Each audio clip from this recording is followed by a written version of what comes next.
ukuhlanganisa kwethu. It's Durban Network. I am your host Sabelo Mfokandabase.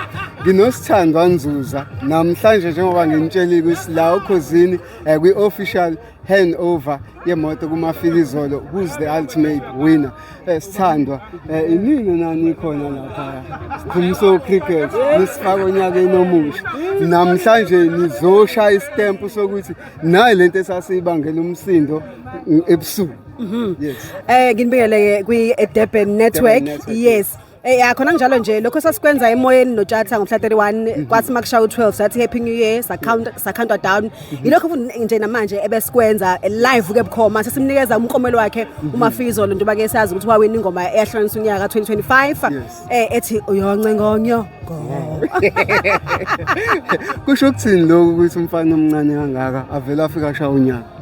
Mina ngithi yazi uma ubumculi nje kubalekile ukuthi wenze into yakho futhi usifake isigxivizo ngabe uyafika kwindima noma usumdala uma nje ufuna ukushaya ihit ishaya enze sure ukuthi uyayishaya ngoba abantu bathanda into oyikhiphile bakuvotela ibona basically abantu kahle abakuvotelayo ngisho kuthiwa wena ibona ukuthi uNtswempu kanjani but abantu abakwenza ukuthi ube uNtswempu kakhulu.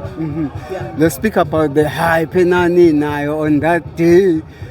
Nasinazini ukuthi yena uzoshaya. No sasingaze. Kwakuba nje studio mfethu umhla 31 kwakusirious kakhulu khona ngisho ama auditors ingoma nengoma yayifakwe kwi-envelope. Yes. Sasivula nje nathi sibone nani emoyeni number 10 number 9 kuzawufika number 1 sasibona lokho sasikusho nathi sasivula sikubona ngaso sikhathi leso so sasingazi nathi even though mhlawumbe phela ubona ukuthi okay because angithi kwakhona nama scoreboards okhosini every week la khona ukuthi ubani umiphi nobani umiphi so khona basebona mhlawumbe ukuthi number 1 ubani but thina nje abasakazi bokhosi cha sasingazi.